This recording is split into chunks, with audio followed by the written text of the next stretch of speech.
The day my son told me I didn't earn anything, snow melted off the gutters in Cleveland like slow regret. March 2nd, a Friday that began with the clang of sheet metal and ended with silence.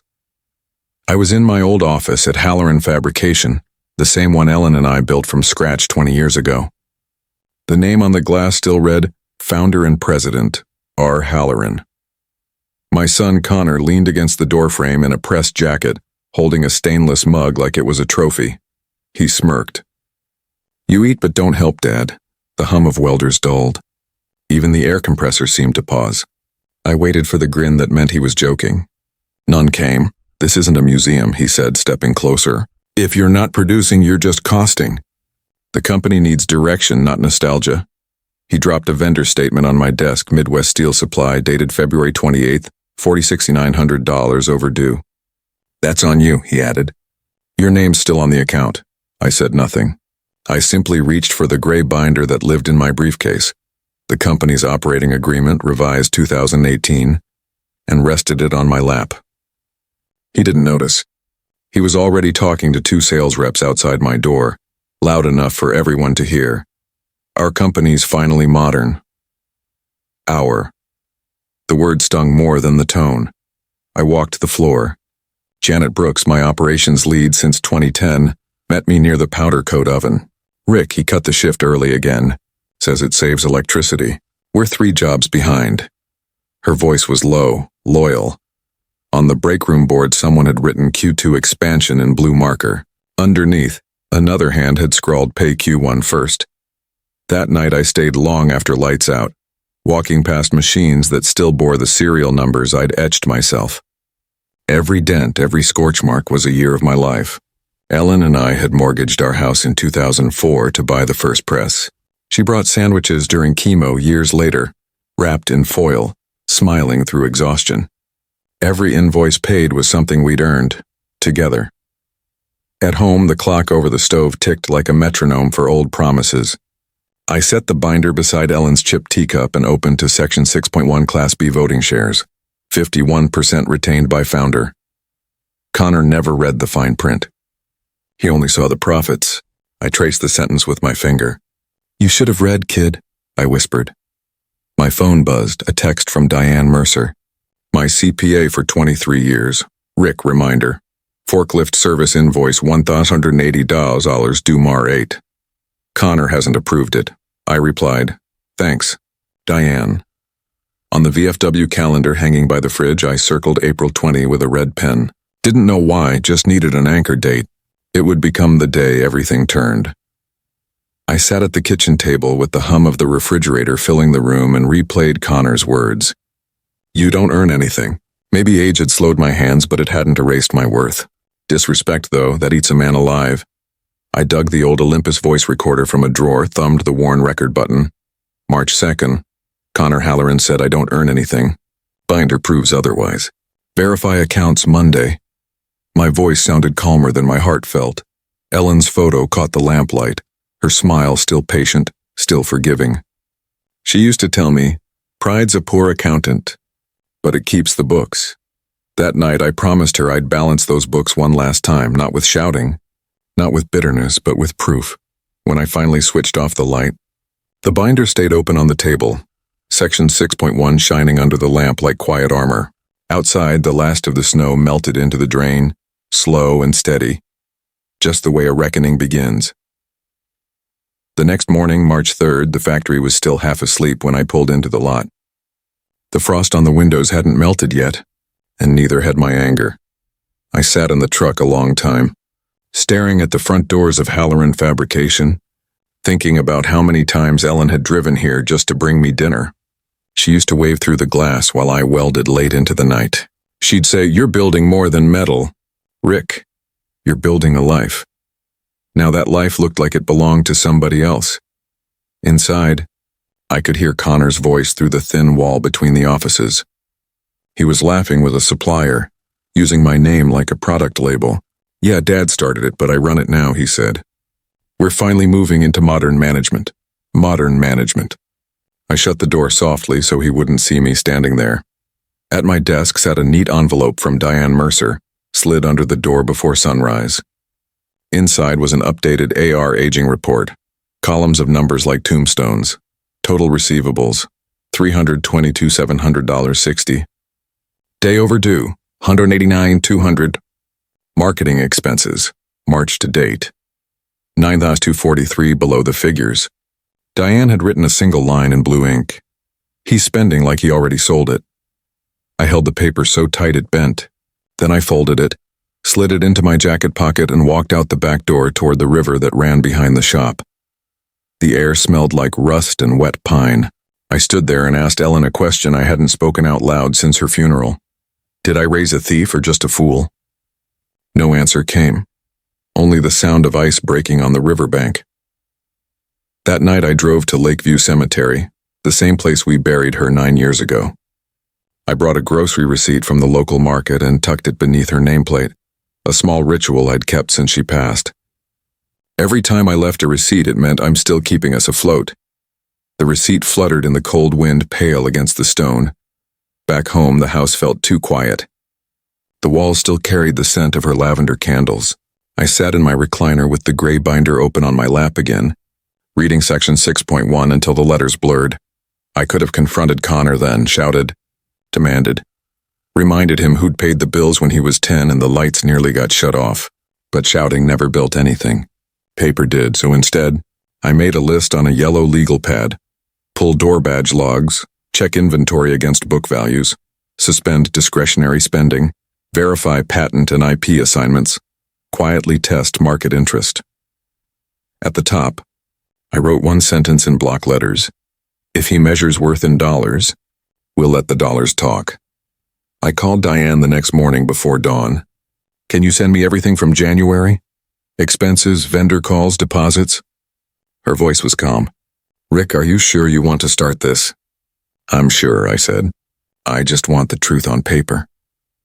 By lunchtime, an email arrived with scanned invoices, late vendor statements, restaurant tabs labeled client dinners, even a hotel in Columbus dated March 1st.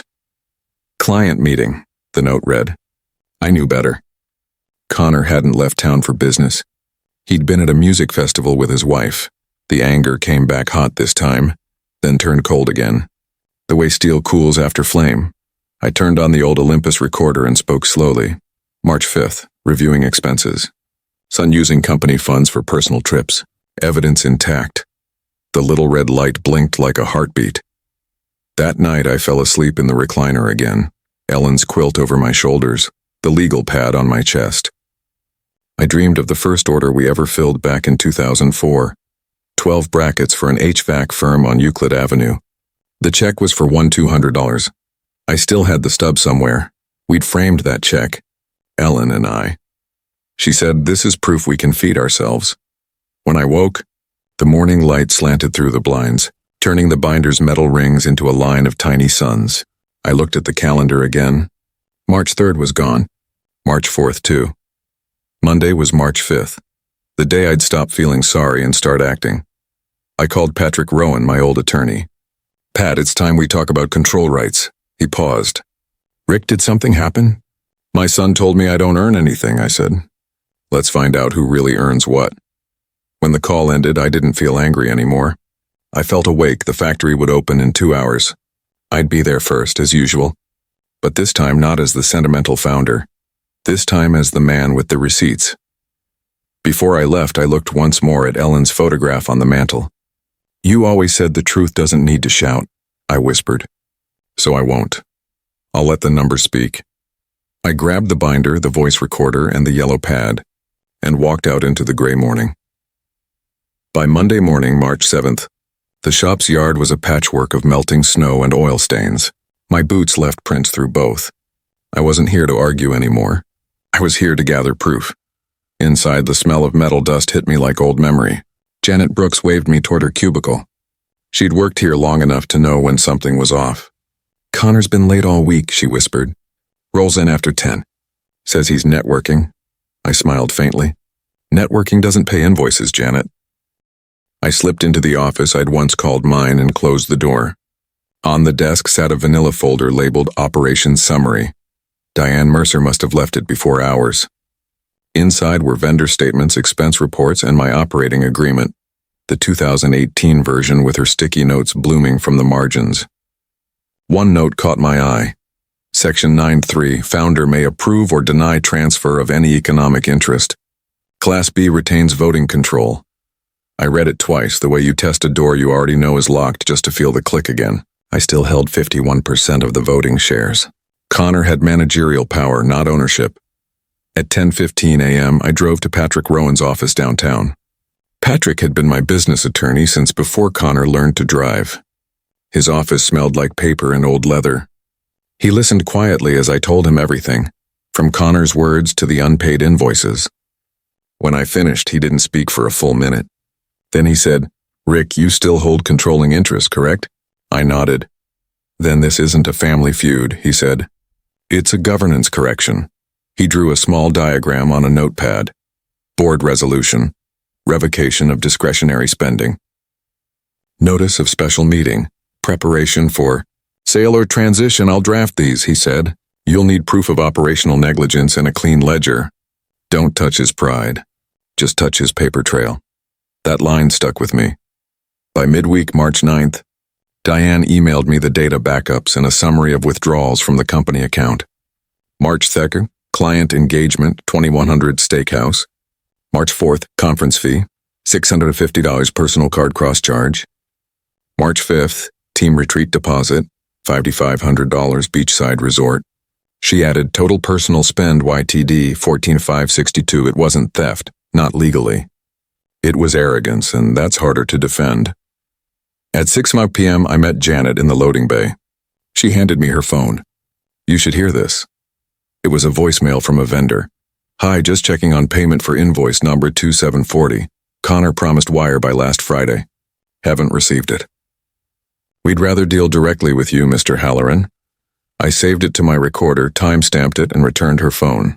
You didn't hear this, I told her. She nodded. That night I called Patrick again. If someone wanted to buy the company, hypothetically, what would that process look like? He exhaled slowly. You testing the market? Testing who deserves it, I said. Then I'll make 2 calls, he replied. By March 12th, I had my first nibble. A regional roll-up firm based in Pittsburgh, Iron Core Industrial Holdings, wanted to see our financials, customer list, and equipment inventory. They didn't know the family drama. They only saw value.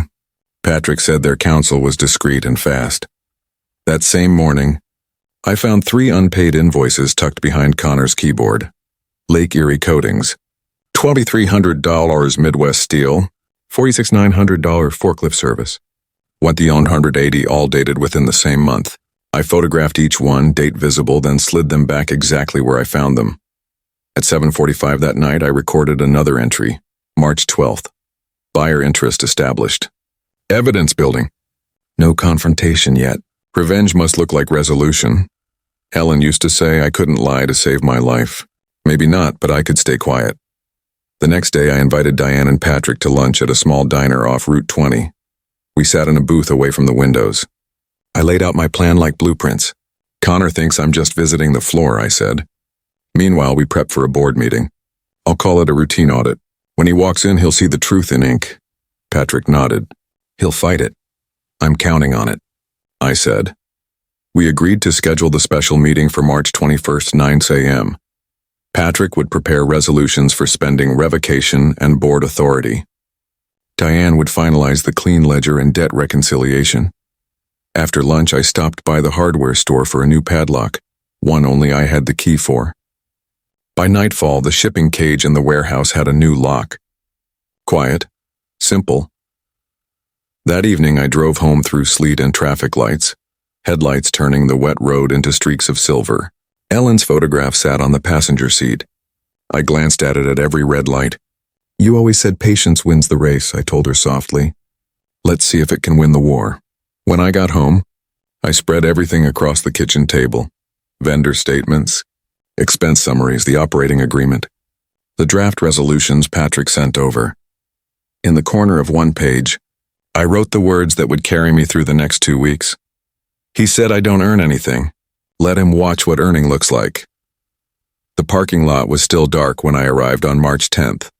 The only light came from the vending machine humming in the break room window. I wanted to see the place before anyone else did, before Connor arrived to rehearse being the boss again. Inside, the floor was silent except for the buzz of sodium lamps. I walked aisle by aisle with Janet Brooks' clipboard in hand. "Let's check inventory against the ledger," I said. She nodded, already knowing what I was after. We counted pallets, logged missing parts, marked idle stations. The numbers didn't lie. 4 pallets of unfinished brackets sat untouched on rack C, the powder coat oven cold since noon yesterday. Each hour of downtime was a small confession. At 8:15, I unlocked the office and opened the email from Diane Mercer, a clean, reconciled ledger she'd worked through the night to finish. Every expense highlighted in yellow had Connor's initials next to it. Restaurants, hotels, even a golf club membership he'd labeled client retention. I printed every page, 3 copies, and slid them into a blue binder. The spine creaked like something waking up. When Connor finally walked in at 11:40, sunglasses still on, he found me at his desk, sorting papers. "Early start, Dad," he joked. "Someone has to keep the lights on," I said. He laughed, poured himself coffee, and disappeared toward the break room, late as usual. At noon, I sat with Diane in the conference room. She laid out the founder's lien documents, the same ones Ellen had signed with me years ago when we mortgaged the house to fund expansion. The papers still carried her faint handwriting in the margins. "Everything's in force," Diane said. "You never released the lien. You're the secured creditor, Rick." I breathed out slowly. That meant the company couldn't be sold, transferred, or refinanced without my approval. The title on the door might read General Manager, but the deed still had my name on it. At 1:30, Patrick Rowan called. The buyer's counsel reviewed preliminary numbers. "They're interested, quietly. If you agree, we'll schedule a walkthrough next week before staff hours." "Do it," I said. No announcements. That night, back home, I spread the binder, the lien, and the operating agreement across the kitchen table, like cards in a careful game. Ellen's photo sat between them. "Looks like we're still partners," I told her. The next day, March 11th, I visited the local bank branch where our accounts were held. The manager, an old acquaintance named Mark Becker, greeted me with a firm handshake. "Mark, I need dual signature authorization reinstated," I said. He nodded after checking the corporate file. "You're the controlling officer. It's your right." By 10 a.m., no transaction over $5,000 could clear without my confirmation. Connor would find out soon enough, but by then, the numbers would already tell the story. That evening, I typed a short email to him. Subject March 21st. Meeting agenda budget oversight. Vendor payments and spring production review. Attendance required, he replied 5 minutes later. Got it. Saturday, March 16th, the factory was quiet again. I spent the weekend indexing everything. Vendor debts, late invoices, equipment logs. Midwest Steel $46,900. Lake Erie Coatings $12,300. Forklift service $1,180. Client returns $3,440. Every number had a date. Every date a consequence. Connor didn't notice the subtle changes, the dual signatures, the new padlock on the shipping cage. The invoices suddenly routed through Diane's email instead of his. He was too busy preparing a flashy expansion pitch deck for investors who didn't exist. Sunday night, I printed board resolution templates Patrick had sent, one revoking discretionary authority, one affirming voting control. The printer rattled like an old engine finding rhythm. When the last page slid out, I placed it atop Ellen's quilt and said aloud, 1 week. On Monday morning, March 17th, I walked the floor as usual. The crew greeted me with nods, cautious but respectful. They'd seen the tension. Workers always know before management does. Luis, one of the machinists, asked quietly, "You okay, Mr. Halloran?" "I'm fine, son. Just doing some spring cleaning." By noon, I was back in my truck, binder on the passenger seat, recorder in my pocket, and something I hadn't felt in weeks stirring inside me. Focus. Not anger, not grief, just purpose. The next day, Patrick confirmed the buyer's inspection for March 19th, 7:30 a.m. He wanted it before Connor's usual arrival time. "They'll be discreet," he said. "Clipboards, no logos." "Perfect," I told him. "Let's give them a true picture of the place before the show starts." That night, I sat at my desk and opened the voice recorder one more time. March 18th, systems locked down. Proof assembled. So unaware, The lesson begins tomorrow. I pressed stop and watched the red light fade. Outside, the streetlight flickered over the snowless driveway. For the first time since Ellen died, the silence in the house didn't feel empty. It felt earned. On March 19th, the sky over Cleveland hung low and colorless, the kind of morning where breath fogs and nerves tighten. I parked outside the shop at 7 a.m. and waited. The buyers were due any minute. 2 men from Iron Core Industrial Holdings, discreet, punctual, and interested in truth more than polish. At 7:28, a silver sedan rolled in. Out stepped a man in a dark overcoat and another with a clipboard. They didn't wear name badges, didn't shake hands too long. One of them simply said, "We're here for the walkthrough, Mr. Halloran." Inside, the floor buzzed faintly from the machines warming up. Janet Brooks met us by the press line, eyes wide but silent. She'd already told the crew we were insurance auditors. They nodded respectfully, no questions asked. We walked slowly past rows of unfinished brackets and half-assembled duct panels. The buyer jotted notes while I narrated the truth. "We're running behind on orders. The powder coat oven's been idle 3 days. Most of the material backlog is unbilled." The man just nodded. "And leadership? Absent before noon most days." He didn't write that part down, but I saw the corner of his mouth twitch. At 8:09, the glass door swung open. Connor walked in. Perfect timing to be late. He spotted the visitors and plastered on his salesman grin. "Morning, gentlemen. You must be here about our expansion strategy." Neither of them corrected him. I let the lie hang in the air like smoke. He strutted down the aisle, shaking hands that didn't want shaking. "This is my operation," he said loudly. "We're a family-run enterprise, but I've modernized it. Streamlined workflows, rebranded the image.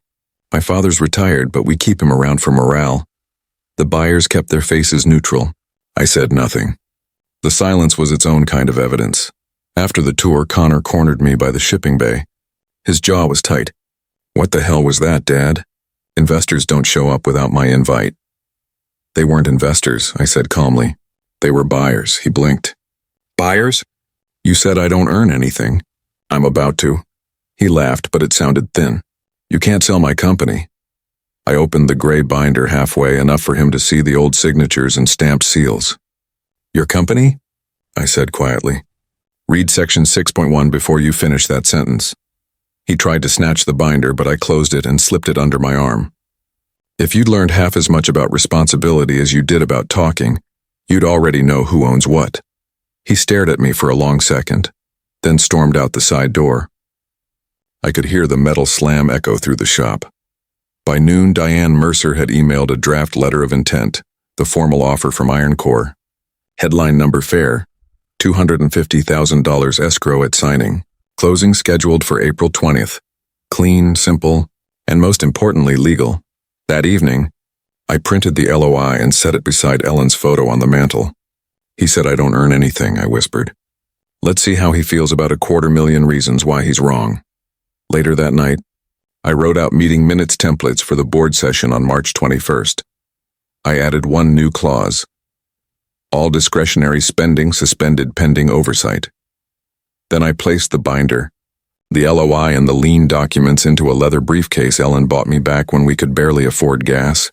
It felt poetic to use it now, like she was walking me back into the room where our name still mattered. On March 20th, the day before the showdown, Connor tried something subtle. He approved a $15,000 rush order from Lake Erie Coatings, without my signature. The system rejected it. He called Diane 3 times, left a voicemail thick with irritation. By afternoon, I received his email. "Dad, the bank's blocking transfers again. Fix it, I'm not playing your power games." I typed back one line, "Neither am I." That night, I barely slept. I laid out everything on the dining table. Paperwork aligned, pen ink tested, recorder batteries fresh. The clock read 2:43 a.m. when I caught myself smiling. Not out of joy, but out of clarity. For weeks, I'd felt like a ghost haunting the shell of my own life. Now I was back in the flesh, and the reckoning was only hours away. At sunrise, I showered, shaved, and put on my navy suit. The one Ellen said made me look like I still owned the world. Outside, the first light touched the wet pavement, and I caught my reflection in the car window. Older, yes, but unbroken. When I reached the factory, the crew was already there, pretending to be busy. Janet gave me a brief nod. On the conference room table, Patrick Rowan had arranged the documents in careful order. The notary was already setting up her stamp. Connor's car pulled in at 8:57 a.m., just as scheduled. He didn't know it yet, but this was the morning he'd stop calling it his company. The conference room clock ticked loud enough to count down to judgment. The smell of burnt coffee lingered, the blinds half drawn against a pale Cleveland morning. Patrick Rowan sat at the far end of the table, files stacked like dominoes ready to fall. Diane Mercer arranged the ledger printouts with surgical precision. The notary, a woman in a gray blazer, tested her stamp on a spare sheet. Thunk, thunk, each sound like a gavel. I stood by the window, binder under one arm, breathing steady. Then the door opened. Connor strode in, phone in hand, tie askew, talking to someone loud enough for the hallway to hear. I said, "Hold the line, this'll take 5 minutes," he told the call, then looked up. "What's with the audience, Dad? Is this an intervention?" Patrick gestured to the seat beside me. "Mr. Halloran, this is a scheduled board meeting. Please take your place." Connor laughed, tossing his phone on the table. "Relax, I run the place." He sat down, leaning back like a man auditioning for his own portrait. I opened the binder and clicked the projector remote. The first slide appeared on the wall. Operating Agreement, 2018. "Let's start simple," I said. Section 6.1, Class B voting shares, 51% retained by founder. Connor rolled his eyes. "We've been over this. It's symbolic." Patrick's voice stayed even. "It's controlling interest," I clicked again. Next slide, founder's lien, $480,000 secured debt unreleased. Then vendor statements, each stamped past due. Then expense summaries, steakhouse tabs, resort deposits, club fees, his signature beside every one. Color drained from his face. "You went through my accounts?" "No," I said quietly. "Our accounts." He tried a smirk that never landed. "You think paperwork scares me?" Diane pushed a folder toward him. "That paperwork keeps us legal." Patrick lifted a sheet. "Mr. Halloran Jr., effective today. Discretionary spending authority is revoked pending audit. Dual signature policy reinstated." Connor slammed his palm on the table. "You can't just," Patrick interrupted gently. "The founder can. He's the majority vote." Before Connor could fire back, the door opened again. 2 men entered, the buyers from Iron Core. Their counsel followed, carrying a slim briefcase. The notary nodded once, already readying her seal. Connor turned to me. "What is this?" I met his eyes. "You said I don't earn anything. Today I cash in what I earned." He stood up so fast his chair scraped the floor. "You're selling the company? Without me?" Patrick slid a new document across the table. Letter of intent. "Pending founder approval," he said. "The sale ensures all staff retain employment and debts are cleared." The buyer's lawyer placed the escrow certificate on the table. $250,000 received. Verification attached. Connor looked from the papers to the faces around him. No one moved. Janet appeared in the doorway, summoned by Diane's quiet signal. The crew gathered behind her. 3 machinists, the receptionist, even Luis from maintenance. They weren't here to watch a fight. They were here to witness ownership coming home. Connor's voice cracked into a shout. "You think they'll respect you after this? You'll ruin the name. The name was built long before you used it for business cards." I said. The notary's stamp hit the page with final weight. Thunk. Patrick recited the resolution line by line. Motion to revoke discretionary spending privileges. Motion to authorize sale to Iron Core Industrial Holdings. Motion passed. Majority vote 1 of 1. Connor's fist clenched. "You can't do this to your own son."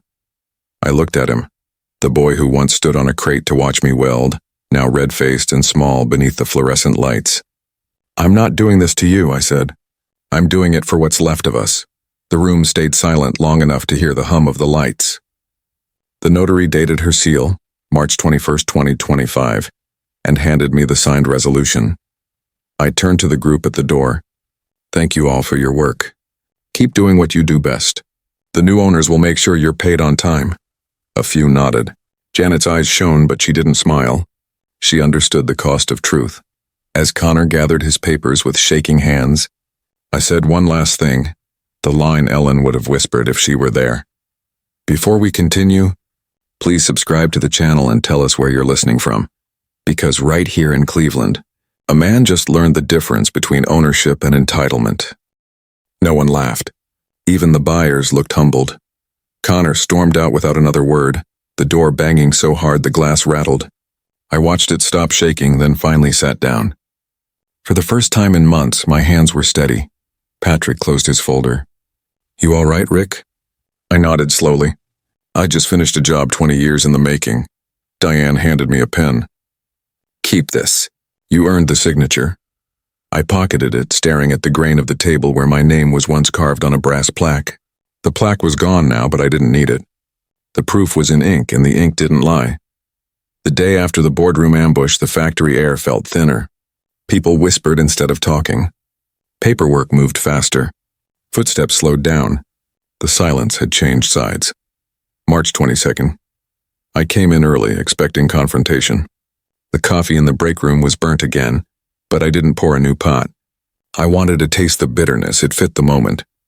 By 8 a.m., Connor's office door slammed hard enough to shake the blinds. From inside, I could hear the muffled rhythm of drawers being pulled open, the metallic clatter of someone trying to find control. At 9:12, he burst into my office, face flushed, tie loose. "You humiliated me in front of my staff," he said. "You had no right." I looked up from the invoices I was signing. "I had every right," I replied calmly. "And they're not your staff. They're employees of Halloran Fabrication, soon to be Iron Core Cleveland." He stepped closer, fists balled. "You think you can erase me?" I didn't flinch. "I think you erased yourself." For a long second, neither of us spoke. Then he turned, grabbed a folder off my desk, and threw it across the room. Papers scattered like white leaves. "You'll regret this, old man." I picked up one of the sheets from the floor. It was a vendor receipt, Lake Erie Coatings, $2,300 unpaid. I held it out to him. "I already regret letting it go this far." He hesitated, then stormed out, slamming the door behind him. That afternoon, Diane Mercer came by with her laptop and an expression that mixed relief with exhaustion. "It's official," she said, sliding the screen toward me. Iron Core wired the first escrow installment, $250,000 even. Funds verified at 1:41 p.m. For a moment, I couldn't breathe. Seeing those numbers on the screen wasn't about the money. It was about proof. Proof that I'd built something real enough to sell, something worth saving from arrogance. March 25th. Connor still showed up every day pretending he had authority left. He called emergency meetings, barked orders at supervisors, and tried to authorize new equipment purchases.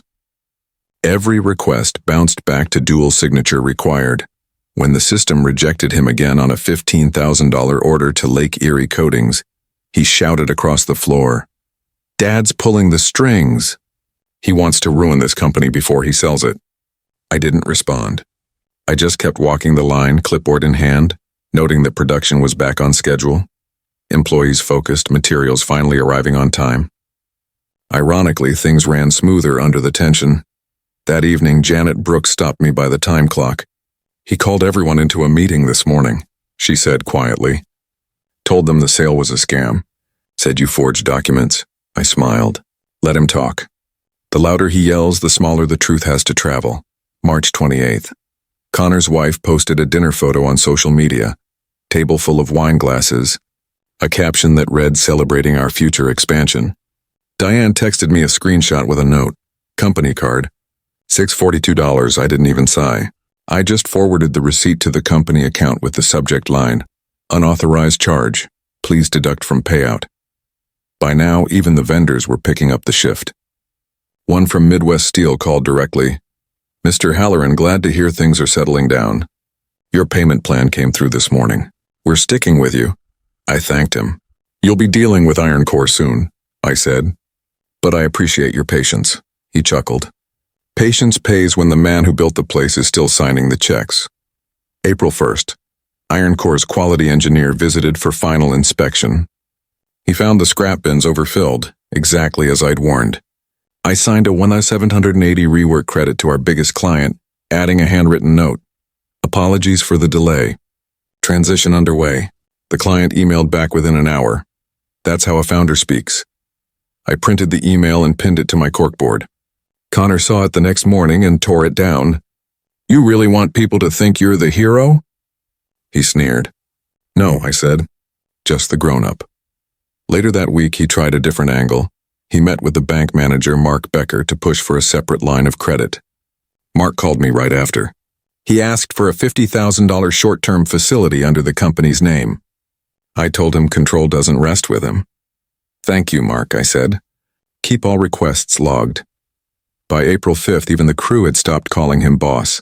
They called him Connor again like they used to. Titles fade faster than respect. The next morning, I found him standing in the parking lot staring at the factory like it was someone else's house. He said quietly, "You took everything from me." "No," I told him. "I took back what I gave too early." He didn't answer. He just got in his car and drove off. When I walked inside, Diane was waiting by my office door with the escrow confirmation letter in her hand. "Funds have cleared for closing," she said. "We're ready for final signatures on April 10th. I looked around the office at the machines humming again, at the employees working without fear, at the smell of metal and oil that somehow always reminded me of Ellen. Everything was in motion now. And for the first time I realized revenge didn't have to roar. It could hum, steady and precise, like the sound of a well-tuned press doing exactly what it was built to do. The sky over Cleveland was glassy and bright, the kind of spring morning Ellen would have called a day for clean endings. I arrived at the office 10 minutes early, binder under my arm, briefcase locked, pen tested. Inside the conference room, the air smelled of coffee and paper. Patrick Rowan sat across from me, tie perfectly straight. Diane Mercer was arranging the documents like a composer setting sheet music. The Iron Core team had arrived, 3 of them this time, including their lead counsel and a notary from Columbus. Everything was calm, mechanical, inevitable.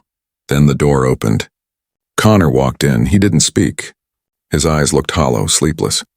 He took the chair across from me but didn't touch the papers. I could see the tremor in his hand. For a moment I felt something I hadn't in weeks. Pity. But pity and forgiveness aren't the same thing. Patrick cleared his throat. "Gentlemen, we're here to finalize the sale of Halloran Fabrication Cleveland branch to Iron Core Industrial Holdings. The purchase agreement reflects a clean close and employee retention clause. Founder's lien will be satisfied at closing." The Iron Core lawyer slid an envelope across the table. "Escrow confirmation. $250,000 received on April 8th, release authorized." Diane glanced at the figures, then nodded. "Funds verified." I reached for the pen. Connor spoke for the first time. "You're actually doing this?" I didn't look up. "You did this, son. I'm just finishing it." He leaned forward, voice low and sharp. "You'll ruin everything." "The Halloran name, the brand, our future, our," I interrupted. "The name was mine before it was your stage. I built it to mean work. You turned it into a slogan." Patrick handed me the signature packet, stacked thick enough to end 20 years in one sitting. I signed where he pointed, the purchase agreement, the asset list, the lien release. Each stroke of ink sounded louder than Connor's breathing. When I finished, the notary placed her stamp beside my name. Thunk. The sound filled the room like thunder under fluorescent light. Connor pushed back his chair, face burning. "You just sold my inheritance." I met his stare evenly. "No, I just sold my mistake." For a moment, no one moved. The Iron Core counsel slid the final signature pages toward Connor for acknowledgement. Formality only, since he held no voting shares. He didn't even look at them. He stood, knocked over his chair, and muttered something I didn't bother to catch before walking out. The silence that followed was almost gentle. Patrick closed his folder. "Congratulations, Rick, you did everything right. Lawful, clean, precise." I nodded slowly. "No shouting. No spectacle. Just math." Diane smiled faintly. "Ellen would have liked that." I looked toward the window, sunlight cutting across the floor, and for a second, I could almost hear her voice. "Hold the line kindly." The Iron Core representative stood and extended his hand. "Mr. Halloran, we'll take good care of your people. They'll have jobs, benefits, a future. That's our promise." I shook his hand. "Keep it. They've earned that much." When everyone left, I stayed behind. The room felt weightless now, emptied of noise, stripped to truth. On the table lay the final payment confirmation, escrow receipt, and the check stub for the lien release. Clean numbers. Black ink. I picked up my old voice recorder from my pocket and pressed record. April 10th. Sale complete. Debts cleared. Staff protected. Connor absent. The book's balance. I clicked it off and slipped it into my briefcase for the last time. As I walked down the hallway, the hum of machines blended with laughter. Small, cautious, real. Janet Brooks was directing a new crew through the day's schedule. When she saw me, she straightened, half smiling. "We'll keep it running, Mr. Halloran." "I know you will," I said. "Just make sure it runs honest." Outside, sunlight hit the metal siding of the building. The reflection was blinding, gold for an instant like a final blessing. I stood by my truck, looking back at the factory. Connor's car wasn't there. He hadn't returned since storming out. Maybe that was mercy, for both of us. I opened the driver's door and paused, one hand on the frame. I remembered the first check Ellen and I framed for this place, the one for 12 brackets. $1,200 the day she'd said, "We can feed ourselves now." 21 years later, we'd fed 100 more. That was enough. I turned the key. The engine coughed once, then settled into a steady hum. For the first time in months, I didn't feel angry. Just finished. The factory gate stood open, but I didn't drive in. I just sat across the street in my truck, watching the building that used to feel like an extension of my own body. Every thud of the presses used to sync with my heartbeat. Now it was someone else's rhythm, and that was all right. The Iron Core banner was already half hung over the entrance. The men installing it waved when they saw me. I lifted a hand back, but my chest tightened. You don't spend 20 years building something without leaving pieces of yourself welded inside the walls. I drove instead to Lakeview Cemetery, the one place that still answered in silence. The wind was sharp, but the dogwoods had started to bloom, Ellen's favorite time of year. I carried a folded envelope in my jacket pocket, not addressed to anyone. Her stone was clean. Janet must have sent someone. I set a small tin of screws beside it, the kind we used on our first job together. "You said patience wins the race," I whispered. Turns out patience also wins the war. For a while I just sat on the grass listening to the city hum in the distance. Somewhere down Euclid Avenue a truck backfired. Somewhere else someone laughed, life going on, indifferent and kind. I unfolded the letter and began to read aloud, not for her but for me. "Ellen, the company's gone, but the people are safe. Connor's quiet now. Maybe that's the first step toward growing up. I didn't sell our legacy, I saved it from arrogance. You'd have done the same. You always knew when to let go of something before it rotted. I miss you. Every decision feels louder without your calm in the room." But the line held, Ellen, it held. The paper trembled in my hands. When the wind took it, I didn't chase it. Letting go was the point. That night I took the long road home along the lake. The water was black glass, reflecting the last traces of sunlight. Tom Weller, my oldest friend, called as I passed the marina. "Rick," he said, "heard the news. You actually did it." "Yeah, the deal's done. What's next?" I laughed softly. "Maybe I'll fix up that old pickup in the garage. Take a trip. Eat dinner without checking ledgers." Tom chuckled. "You think you'll miss it?" "Every day," I said. "But missing something isn't the same as needing it." Back home, I poured myself a drink, just one, and sat at the kitchen table where it all began. The gray binder was still there, corners worn, pages dog-eared. I ran my hand over the cover. It felt like closing a chapter with the weight of proof behind it. On the counter sat a small frame Ellen once made, a photo of the factory's first crew. 5 of us in cheap uniforms, all grinning like idiots. I remembered that morning. The machines had jammed, the lights flickered, and we still laughed because at least it was ours.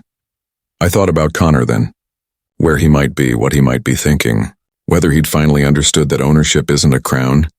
It's a burden you carry quietly. I didn't hate him. I was too tired for that.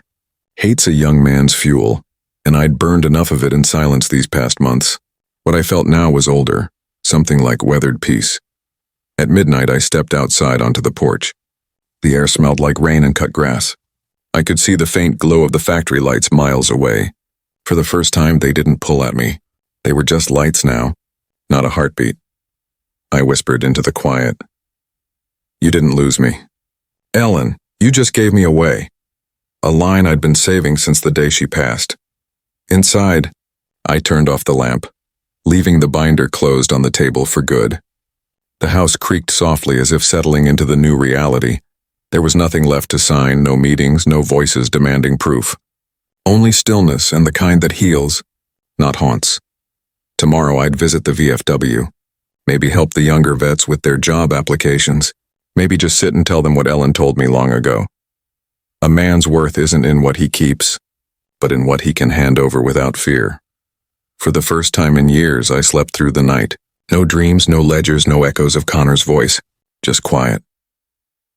The conference table was empty except for one last envelope and the faint coffee ring left from the day I signed everything away. Ironcore's lawyer slid the final page across to me, closing statement, and I signed it with the same pen I'd used the first day Ellen and I registered the business. The ink looked darker now, like it understood what it meant. 14 a.m., the wire cleared. $3.2 million transferred. Purchase price, lien satisfaction, bonuses for the employees who stayed through the storm. The number appeared on the screen, steady and undeniable. I exhaled through my teeth. For the first time in 20 years, I owed no one anything. Outside the window, the yard buzzed with forklift noise. Ironcore's crew already repainting the lot lines, hanging safety signs, prepping the new era.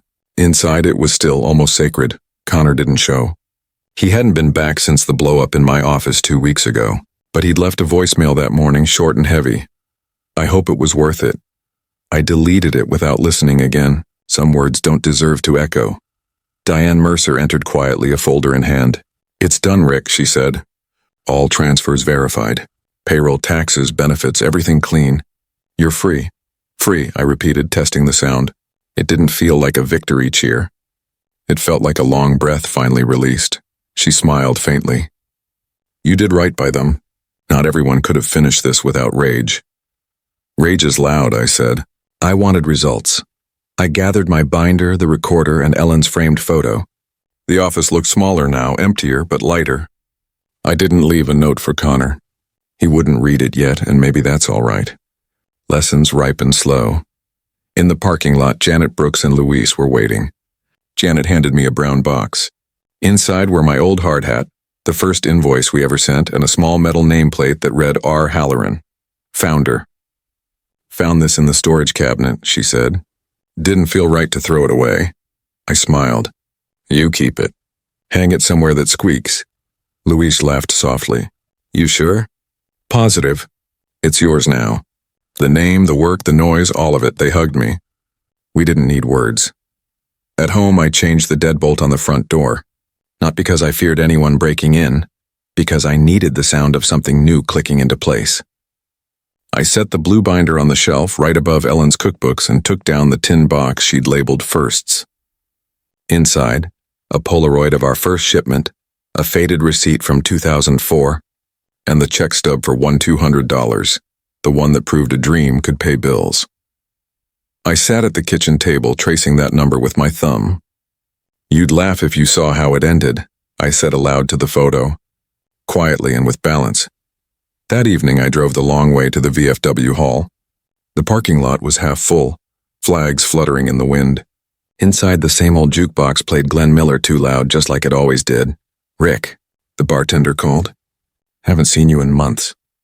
"Been closing a chapter," I said. He grinned. "Then you need a toast." I sat at the counter, raised my glass to the reflection in the mirror behind the bar. The face looking back was older, lined, but calm. The kind of face that doesn't need to prove anything anymore. "Here's to the long game," I murmured. Later I walked along the pier outside, the lake stretching wide and silent. A boy was fishing near the railing, maybe 15. His reel jammed and he looked at me, panicked. "Pull slow," I said. "Don't fight it, guide it." He did, and the line came free. "Thanks, mister," he said. "Anytime." Watching him, I thought of Connor. Angry, impatient, still convinced every problem could be forced instead of understood. Maybe someday he'd learn to guide instead of fight. I hoped he would. When I got home, I made myself a simple dinner. Soup and toast, the same meal Ellen used to cook on Fridays when we couldn't afford much more. The house was quiet, but it didn't feel empty anymore. It felt earned. Before turning in, I wrote a single line on a note card and pinned it to the corkboard above my desk. "Don't measure your worth by what you keep. Measure it by what you can hand over clean." Then I turned off the light, the house creaking softly like it was finally resting too.